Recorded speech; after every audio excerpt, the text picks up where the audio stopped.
Long years ago, we made a tryst with destiny, and now the time comes when we shall redeem our pledge, not wholly or in full measure, but very substantially. At the stroke of the midnight hour, when the world sleeps, India will awake to life and freedom.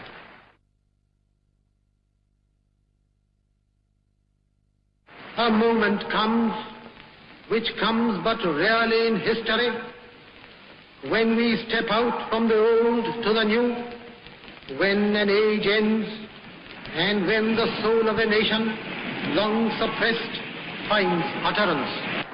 It is fitting that at this solemn moment we take the pledge of dedication to the service of India and her people. After the civil disobedience movement was abandoned, there were a few schools of thoughts which were arising, especially within Congress. Gandhiji, who felt it's important to reconstruct people power, in some sense we were not ready, he wanted to go back to the villages, built that collective power, work with them.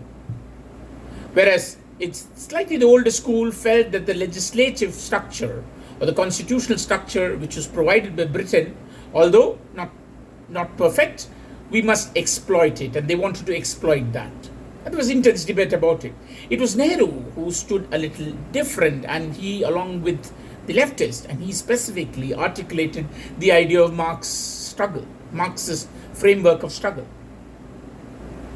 He wanted the struggle to continue because he felt any of the other techniques would be tantamount to defeat. These debates consumed Congress.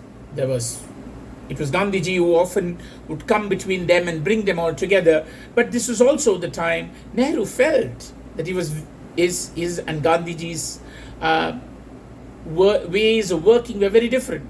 He says our objectives are different, our ideals are different, our spiritual outlook is different, our methods are likely to be different. But the leaders debated all these alternatives. It was finally decided that Congress will participate in the elections.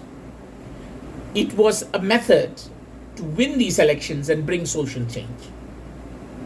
Nehru traveled 8,000 kilometers, met 10 million people to explain the idea and the politics of that time.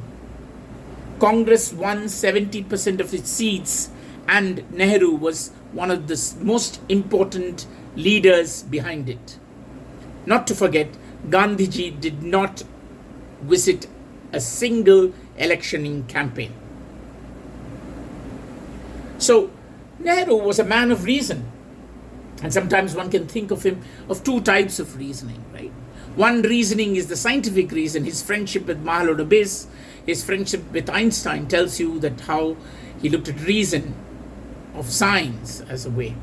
And there was also the social side of him, where he was a student of the left movements, he was a student of Marxism, and felt reasoning can be brought into institution to bring social change.